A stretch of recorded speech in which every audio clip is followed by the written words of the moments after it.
Closing the day out here, so hopefully you had a little bit of sugar and coffee before we get started. So we are actually clients of Hyperdrive, and we employed their services. I started at STEM about a year ago, and out of the gate, recognized the need, and since February, we've been going through this transition. So we're going to talk about what that looked like, but it's really happened at breakneck speed, and there are some key parts of that we want to share. So my name is Yonker. I'm the head of product at STEM, and I'm Josh Lehman. I'm on Aaron's team as one of our product managers. I manage our Edge platform. Yes, cool. So, awesome. So there's a lot of argument about whether or not you just do a small piece of an Agile transition or you go whole hog in. We did the latter here, and we'll tell you what that looks and feels like. And we're still grappling with some of the realities of that, but it's been energizing, that's for sure. But at the core of that, and this has been a theme all day, starting with the opening keynote.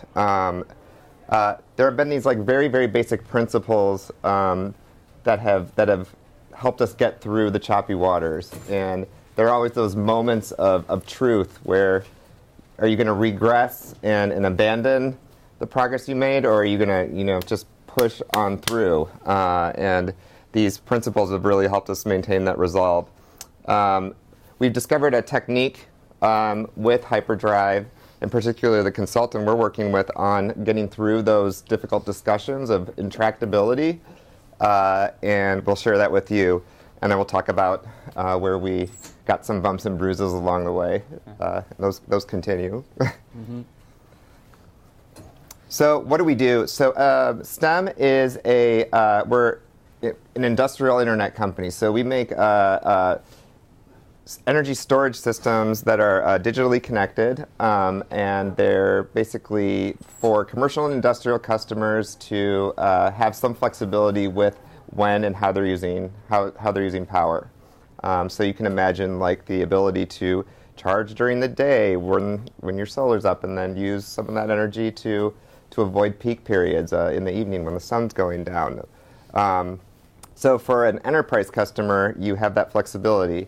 And then we have a kind of dual platform side model where we also sell the networked combination of those enterprise assets to create a virtual power plant. So when they have a capacity problem, they can call us, and instead of a real physical power plant, we can harness the power of all the batteries together and serve any sort of emergency power crisis that might be happening, which seems to be happening with more regularity lately. At the center of that, we have our artificial intelligence engine called Athena, and that's the engine that's making the call between are we optimizing for that particular site or are we optimizing for the grid in general. So it's a pretty exciting business to be in, but it is an industrial IoT business, which is super complicated. So while we're a startup, we're also 8 years old. We're 120 people, but for the relative size of what we're trying to get done, that is a super small company. So, and then where we are at, because I said we're the largest digitally connected network of storage out there. We're the first mover in this space, and so especially in this space, it's really those fast followers that can have the advantage in seeing where we've forged ahead with policy and with the utilities that don't move that fast, and then come in and kind of take over from there. So we're really in that innovator's dilemma period right now, where if we don't employ the Agile principles in the core of our being, of our existence, we'll definitely run the risk of losing the lead that we have in the market. If you read Innovator's Dilemma and see the prescription for how you deal with this stuff, it's basically, the core Agile principles. So, go ahead. So from a timeline perspective, I started at Agile a year ago, but it wasn't really until February until I had enough sensibility about where the team was headed, built out a staff that was capable of executing on this from a product ownership perspective and getting going. And at the beginning of this, from a baseline perspective, we did a survey out to the company, and it was like, when we first started, what was your impression of Agile? Did it have relevance to your job? And this was across the company. It wasn't just the technical team. And for the most part, it was unclear if there was relevance to it. And then there was, what was the blue one? Really hard to read this. Huh. Strong potential. Strong potential. Unclear, and then clear. So most of the company was, I think there's potential there, but I'm curious and not quite sure. And then their competency level, it was only this green part that felt like they had really participated and understood Agile through and through. And most of the company had medium familiarity, sort of that fragile sensibility, like, stand-ups, and you have cards on the wall, and that's about it. Maybe the dressings of Agile, but not really there. But then if we fast forward to today, and it's like, have you been impacted by this transition at all? That's the green there. So that's how much of the company we've hit through this transition. And then what is your comfort level with Agile today as opposed to back then? And everybody's feeling pretty strong, like, okay, yeah, I've got the principles, and this has really been by forcing conversations and forcing decisions as far down into the organization as possible. This little black strip here is, do you consider yourself a black belt in Agile? And it's probably just all of us product owners. I didn't think I was supposed to respond. So okay. It wasn't me. Okay. And then we had the people that didn't respond. Yeah. Cool. So at the core of this was our consultant. So Alex Bould, I almost, with strong reservations, publish his name because he's so precious to us. I don't want the rest of you going and grabbing him. He's one in a million. So our first day of Agile training, he got the team very, very uncomfortable in a state of extreme discomfort, really asking the technical team, who we kicked this off with, what were the unmentionables at the company? What was the organizing principle behind what we were doing? And there was a lot of anxiety, especially with engineers, when you're asking them these kind of touchy-feely questions. Where are these intractable friction points in your day-to-day work where you're not able to move that ball forward? And we got into these very, very metaphysical discussions about what is a commitment and what does accountability mean, and we went really deep on that stuff. And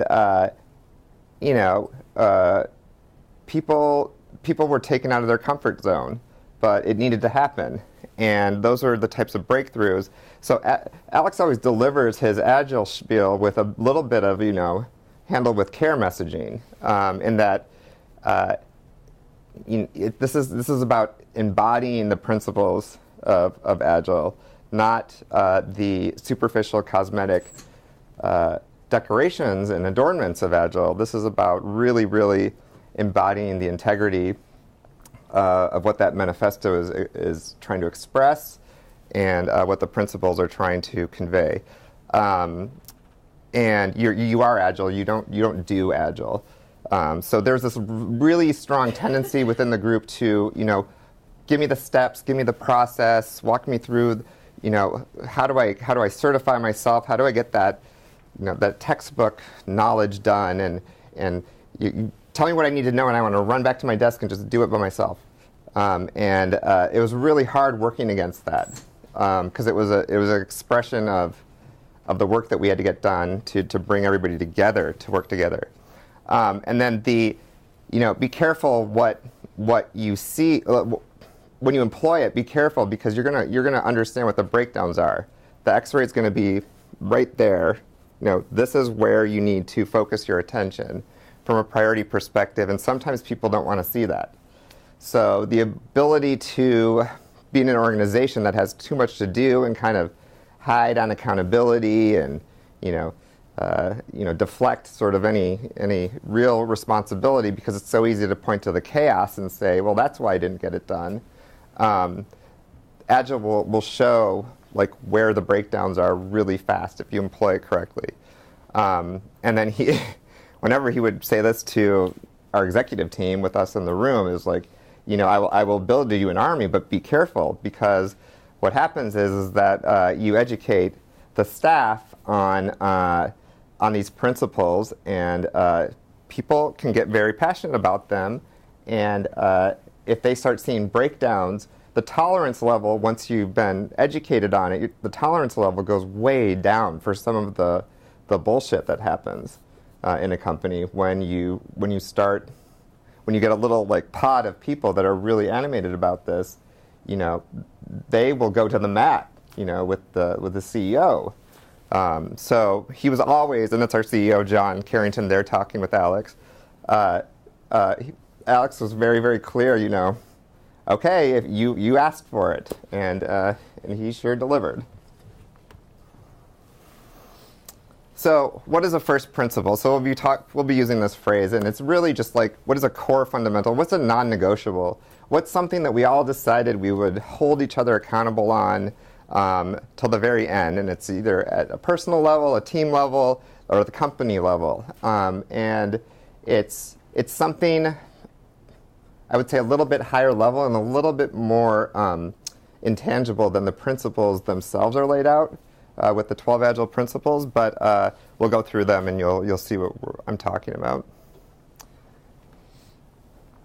Okay, the first one was the company-wide stack-ranked backlog. So there's no way to isolate, and especially an industrial IoT company or an IoT company, or really almost any company today where you're delivering products and services on top of it, there's no way to like cleave apart the commercial part of the business from the technical part of the business and silo each other to a degree. There needs to be some gelling of all that at the top level and that strategic vision, and you need to have that hierarchy of that vision and that mission and the strategy underneath it, and then what are the initiatives that are going to fold into that.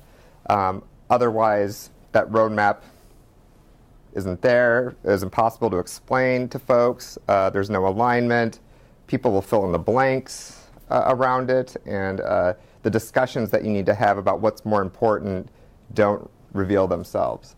And that's a space that opens up when you're really forcing this stack-ranked order. And I tell people it's a thought exercise sometimes, just to say, what if that moment comes where these two items collide? What are we going to do? What do you mean by stack ranked? So stack ranked, in the old days, and I worked for Microsoft for 10 years, we would call it ranking is the bucket of P1 items, and the bucket of P2 items, and the bucket of P3. Like, that was ranking. Whereas stack ranking it's 1 is the first thing we work on, 2 is the second thing, 3 is the third thing. And so it's just the order goes all the way down the list. Yeah. Because in Microsoft, then we started having P0s, which would be the P1s that were so critical that they reached the top of the list and couldn't go any further. So we started having P0s, and it's like, do you go to -1 at that point? You have a backlog of various things that you need to do.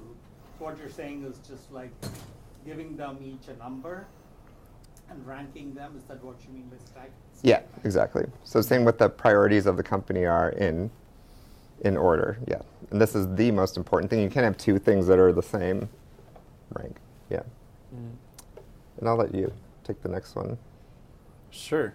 Yeah. So this harks back to another truism we get from Alex, which is Alex is often fond of reminding us there's a difference between talk in the stands and talk on the court.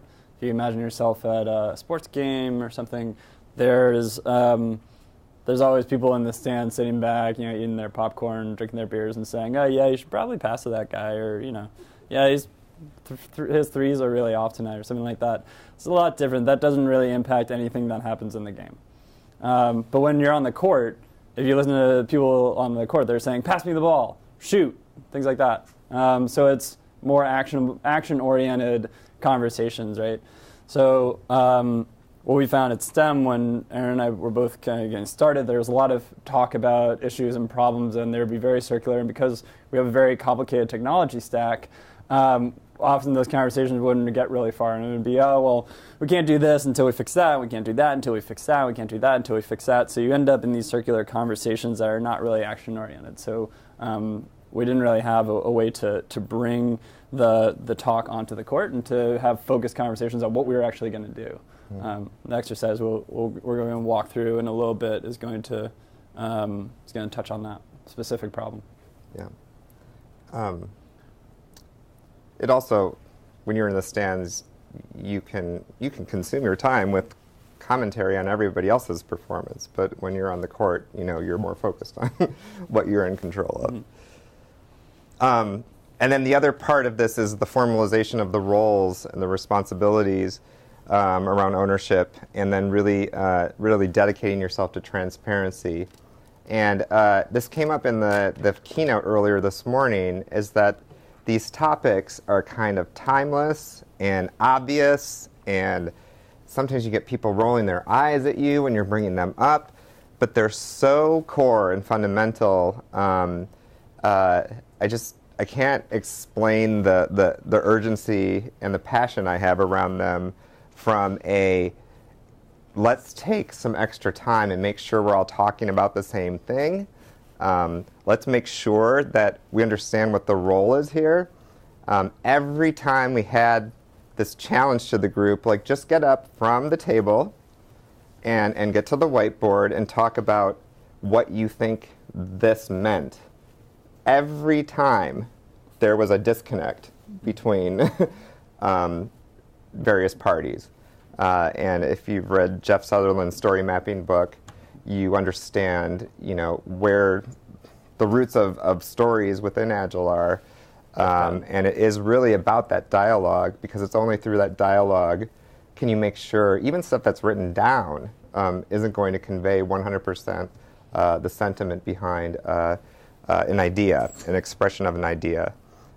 So where we've had the opportunity, we've done chartering of groups, and these documents are only a reminder of the discussions that happened around what, we call the Agile 5 as the 5 executives that it makes up. It's the CTO, the Chief Commercial Officer, CFO, Financing, and Operations.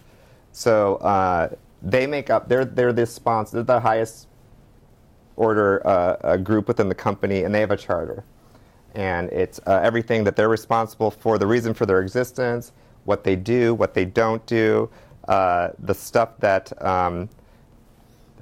they're no longer going to do, and how they govern, basically. Their charter is mostly around how they create leaders. And this brought a lot of clarity into how they set the overall tone for the company, and really empowered the product owner team and product management, same thing at our company, to step in and really hear them say, okay, the intention of the company are these priorities, and then we were responsible for, okay, well, that will manifest as this from a product strategy perspective. And that wasn't possible before this chartering stuff was done. They thought the strategy was in their hands, and we were executing on it from them, and that just wasn't going to scale, given where we're at in our company history. Question. Yes. The activity around formalizing goals, how far down did that structure go?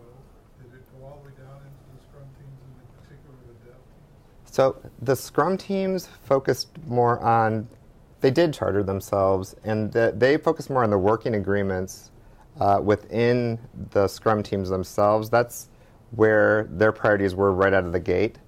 So that looked differently from group to group, but for the most part, it was like, how do we function as a team, and where are the expectations and commitments we have from each other? And that was a big problem that we had at STEM, just in what was the organizing principle for each of the groups. And so having them go through that exercise of articulating what that organizing principle was and what the commitments were towards each other. And, if I'm going to be late to a meeting, I need to inform my coworkers that, I'm not going to be there at least, X percentage of time beforehand. Within a group of developers, was there such roles as team lead, QA lead, test lead? Yes. So Roles were defined within a developer. well, we had those roles before, and then we had to clarify what they were in, how they were distinct from the Agile roles. And we mostly did the working agreements around Agile roles and team members within the Agile context, and almost kept the structural roles out of that discussion. And for the most part, I think that hasn't had an impact, I don't think. I don't think so. Yeah. Yeah. I mean, the way we say like a QA team member is they're a team member. A developer is a team member, even an architect, if they're writing code, is a team member. So this is the team product owner, and they have a relationship with the product management team, and a clearly defined relationship there in terms of where responsibility passes off from one to the other and what the expectations are. Great. So this stuff looks like really old school and kind of busy work, but that's where most of our most challenging conversations were as an organization were around this stuff. We're on the next one. Okay. So we got all three of these, and then this is this is the life raft that we had essentially, and anything that was thrown at us during this period was managed through the lens of this, and it could come from any direction. So it was always coming back to these basic things. So the most complicated problems in the world could get thrown at us, and there would be that period of agitation where it's like, this is a complicated problem, it must take a super complicated solution to get us there. And then when you're in a state of near despair or despair, is that's when your brain shuts down from moving forward, and that's when you get paralysis, and especially group paralysis. But this life raft, the rate at which those moments of paralysis arose evaporated. So there was always a way to carry the conversation forward, and that's what I attribute really to the success we had in this transition. So I'm trying to understand the single company backlog. Usually Scrum teams have their own backlog, right? Does it mean you have only one Scrum team?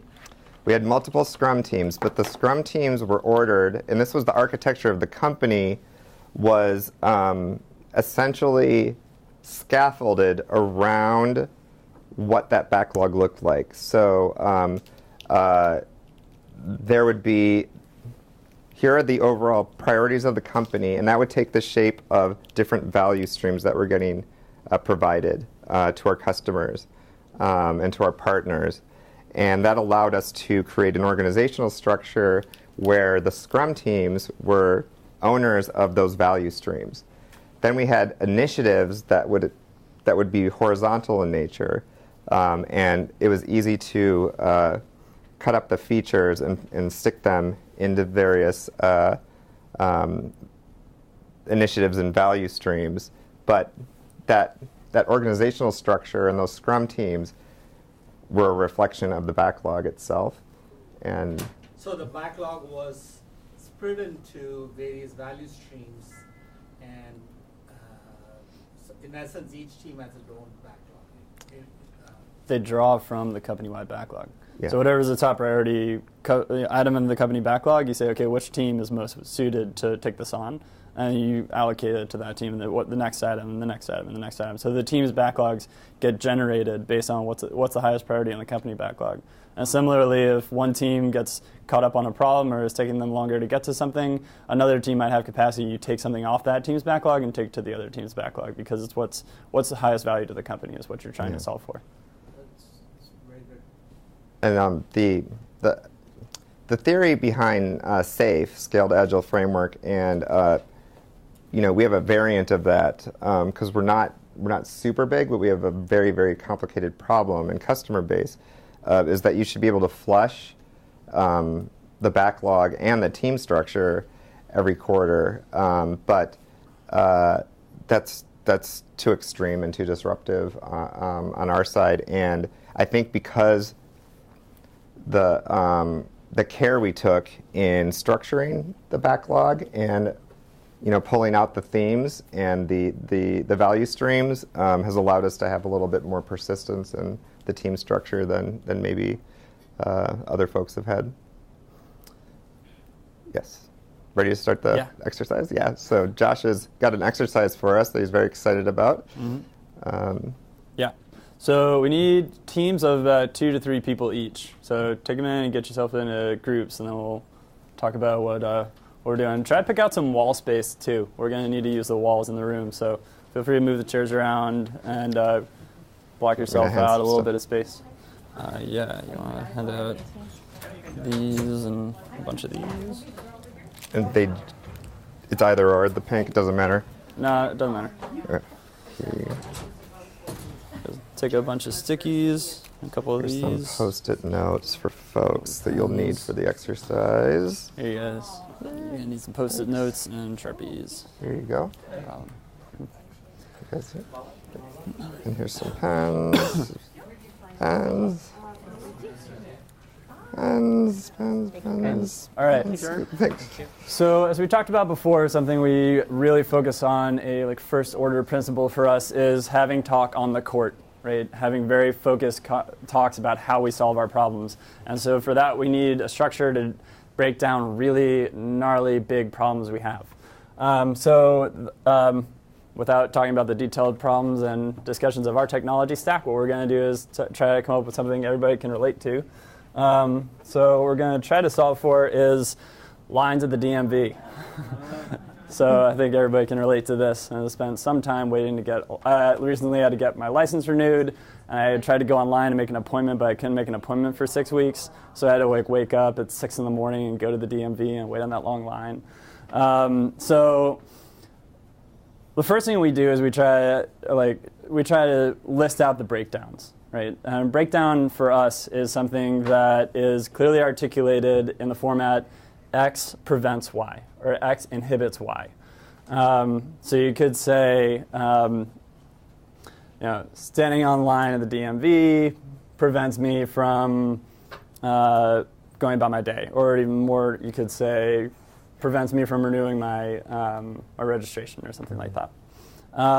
So for a time box manner of, let's just say the next 30 minutes, each person, you don't have to do this as a team, just each person grab some Post-its, grab a Sharpie, and just write down rapid fire as many breakdowns as you can when you think about time you spent at the DMV.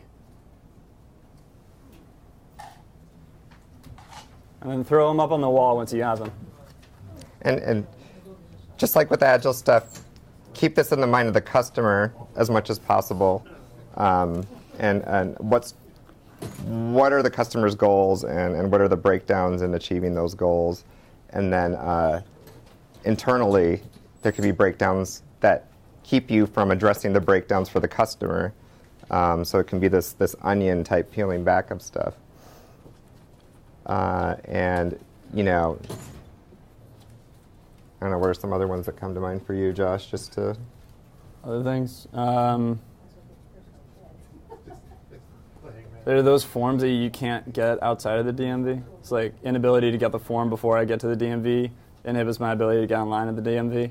Yeah. Because you have to wait and you have to get the form from the person and then fill out that form and then go back to the person and then get a number to get online. Yeah, yeah. Yep. There are a lot of... Does anybody? Swear words? Yeah. Yeah. No. I mean, outside of this scope of this problem is scheduling an appointment online or Oh, yeah. or No, yeah. for your registration online. The whole. You can include that, whatever you want. This has been Yeah. like some timeless. Here, who's going? You guys, can someone read me one off the wall over there? Long Go for lines it. prevent me from working. Long lines, prevent me from working. Okay. Yeah. Cool. So just to put it in the customer sense, long lines at the DMV prevent our customers from work. It's like lost wages type thing. Mm-hmm. Long lines also impede customer satisfaction. They can impede the mindset set the person's in by the time they get to the front. So maybe you would have passed the test had you walked in and just took the test, but by the time you take the test, you're so furious that... Yep.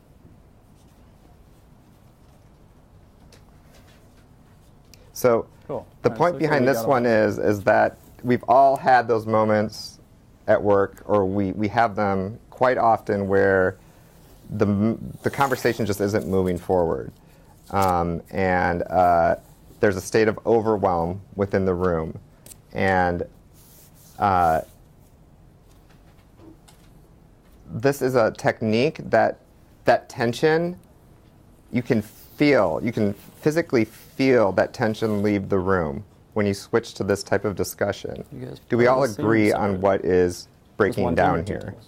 teams? And I've been in the room with the two alpha male, software architects, and they hate each other. And one's on the back end and one's on the front end, and it's just not moving forward. When you pivot to this as the focus of the discussion, instantly, people are a little bit I'll explain looser. this. They're up at the whiteboard, and the conversation is way more productive than it was before you started.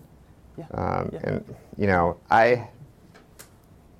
I've had many meetings as a product manager, product owner, where I just had to say, this isn't productive anymore. Let's just end the meeting now and come back when we've cooled down and whatnot. And this is a much more effective tactic. Okay. So, next step. I've drawn a vertical line near all of your teams. Next step is to stack rank from highest to lowest value. How valuable it would be for if you could resolve that breakdown. From whose perspective? Customers. Customer DMV. Yeah. So if you're a customer of the DMV, which of those would you want to rank first? And you discuss this with your team. A shortcut to this process is just put them all in a vertical line, and then have debates about whether you should move things up or down from there. And ostensibly, you've done customer research, or there's a curiosity that exists within the organization that naturally pulls you towards talking to customers and gathering research on what their actual preference is. Yeah. So, thank you, everybody. We got to wrap up because I think the closing statements are about to start. I was just telling the group over here what this really helped us do was diffuse the intractable conversations within the organization. A lot of these breakdowns had persisted for a long time and had led to folks, letting themselves get stuck in their camps of thinking and really entrenched and stubborn around stuff. And moving to this breakdown statement, it just flourished. The sticky notes on the wall flourished, allowed us to get to the evidence, and then the solutions wrote themselves. And like I was telling them, then the problem turned into, wow, look at all the work we have to do. And it turned into all of us contributed to this story here, and now we're all responsible for figuring out how to execute against it. And at the core of our transformation this is how the rest of the company just got like sucked into the centrifuge willingly. So yeah, and the thing I'd add to that, and hopefully this arose in some of the conversations, is that when you go through this exercise of first stack ranking things and then evaluating their effort and then trying to figure out the evidence and the solution, it forces you to have a shared understanding.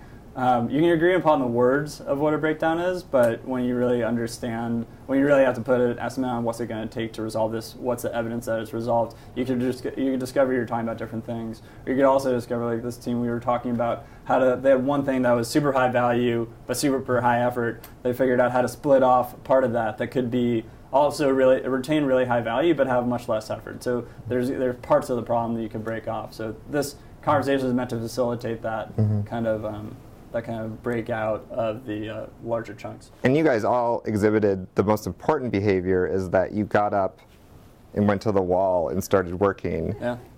And that's really, you sometimes have to use that as the measure for is this meeting actually going well? Yeah. Because that conversation is really, that's the critical part. Everything else around it is a memento of that conversation. It's not about the sticky note, or it's not about the JIRA ticket or anything. It's the reminder of the conversation you had for that shared understanding, and that's really the core of this life raft that we find ourselves on right now. Yeah, and we are slightly over time. We have a couple more slides to go through. If people want, there is 7 minutes before the next presentation, but we do have to cut out the video recording, I guess. And certainly two-legged rule is two-legged law.